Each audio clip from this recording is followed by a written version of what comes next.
Hi guys! Good afternoon! Welcome back po dito sa Gandara Sir Channel for Showbiz Update.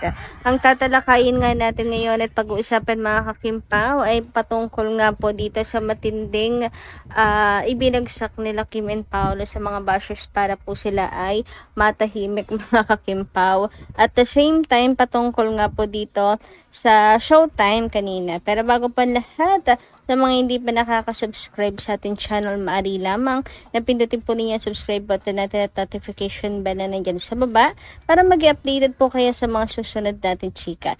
Maraming salamat!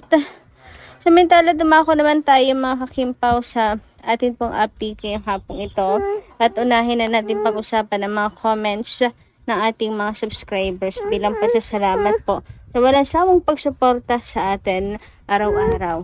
So, ang comment na napili natin ngayon ay nagmula po kay Miss Latin Home Hunter. Magandang hapon po sa inyo. Ang sabi niya rito, Miss Gandara, parang napansin ko lang naman na parang parating umiiyak na lang palagi. Parang umiiba na ang kulay ni Paolo ah. Baka naman lahat na lang ng oras si Paolo nauubos na lang sa paglalaro na lang. Kimi, ikaw lang ang nakakaalam kay Paolo sa ugali niya. Kami ay tagahanga nyo lang. Nag-aalala talaga ako. Talaga kami sa iyo, Kimi. Kasi parang baliwala ka lang kay Paolo. May nabasa pa ako na nag-file ng leave si Kim for 5 days. Dapat sinabay ka niya. Hindi ka iniwan. Anniversary mo tapos wala siya. Solid talaga sa Kimpaw ito. Pasensya ka na, Miss Gandara ha. Kasi may napupuna lang kami kay Paolo. Hindi ko talaga makalimutan yung sinabi ni Paolo na gusto niya marami. Gusto niya sabay-sabay. Paano mo daw mahanap kung hindi mo susubukin? Sa bibig niya talaga nanggaling yan. Gusto namin siya pero palagi naman siyang red flag sa Kimi. Hindi ako nagsusulsol dahil alam naman natin lahat na hindi talaga mahirap ang babae para kay Paolo. Maraming naghahabol dyan kahit libre pa. Kahit milyon pa ang ibabayad niyan pag gusto niya ang babae. Dahil walang problema sa pera yan eh. Naiinis lang talaga kami pag umiiyak si Kimi. Sana huwag amang babae si Paolo. KP forever. God bless us all. Ayan, thank you so much Miss Latin Home Hunter sa inyong comment. At ang masasabi ko lang, kahit napakaraming pera ni Paolo Avellino, mga kakimpaw, hindi naman niya ugali ang magbayad ng babae, mga kakipi. Naku, tigilan nyo yan. Alam ko na may napupuna kayo kay Paolo Avellino tulad na lamang nitong umalis siya pa Taiwan, anniversary pa naman ni Kimi, pero hindi naman natin alam, 'di ba, kung isinama siya ni Paolo sa Taiwan. Lalo pat nawala rin po si Kim nung umalis si Paolo, 'di ba? Kaya parang wala tayo sa lugar para husgahan agad, 'di ba? Si Paolo Avellino, I mean, parang libro lang po 'yan. Don't judge a book by its cover, mga kakimpaw. Marami kasi tayong mga hindi nalalaman at nakakahiya na sa sobrang dami nating sinasabi. Soon, mga kakimpaw, nakakaya yung mga sinasabi natin tapos biglang wala palang katotohanan at basis ang lahat ng 'yon, mga kakipi. Kasi hindi na kagaya ng dati ang buhay ni Kim Chiu na open book, mga kakimpaw, na bawat galaw alam natin. Ngayon kasi natuto na siya na maging private, kaya siguro ayun, may mga fans na gusto talaga ng direct to the point na ayuda, na update, pero wala makita kaya nagdududa. Naninibago siguro kasi nga nagiging private na ngayon si Chinita Princess.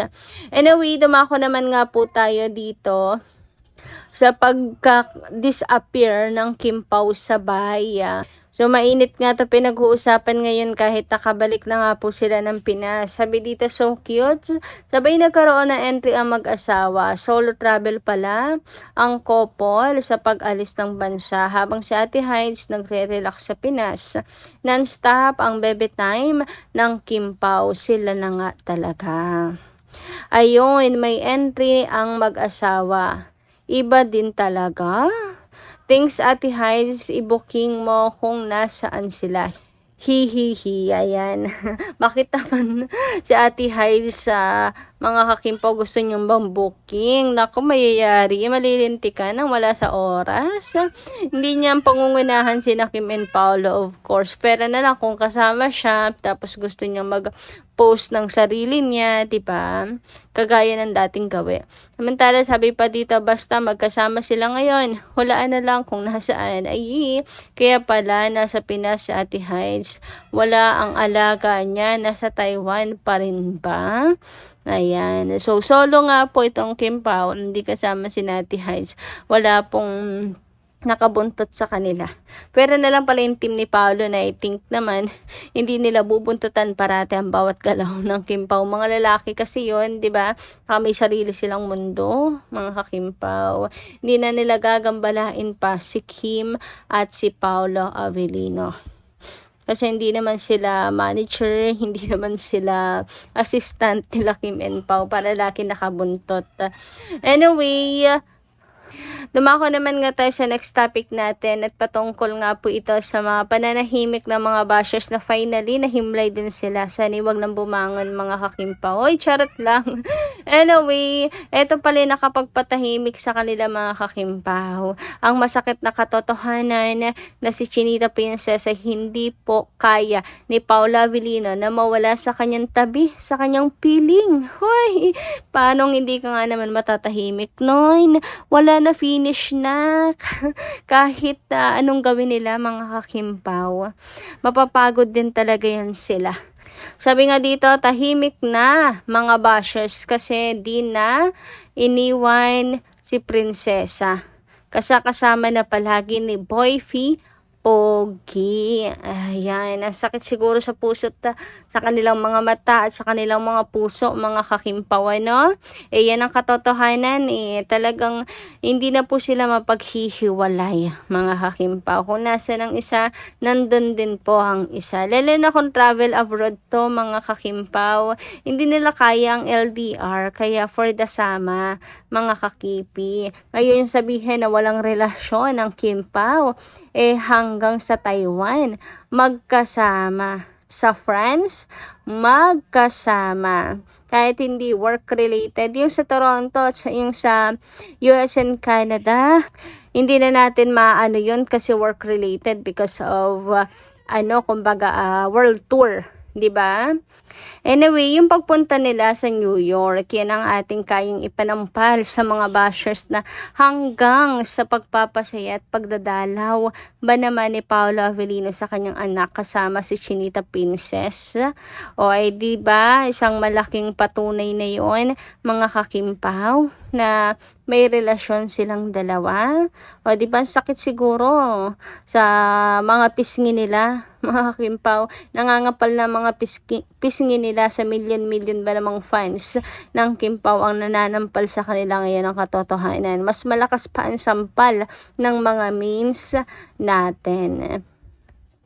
Yes, true. Kasi yung minsan, yung sinasampal natin sa kanila, mga dilulo lang, di ba?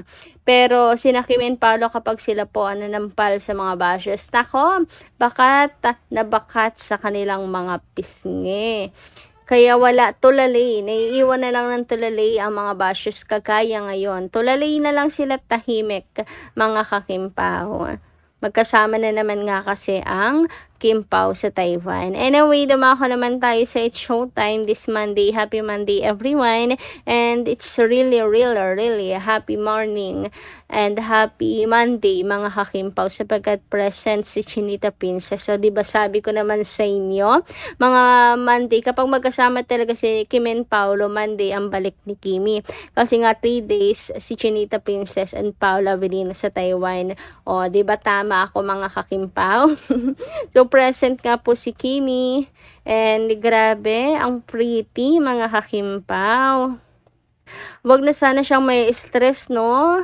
At magpapakapayat ng husto mga kakimpaw kasi super bagay na sa kanya yung katawan niya ngayon. Yung pisngi niya, para siyang talaga, super bagets, super bata.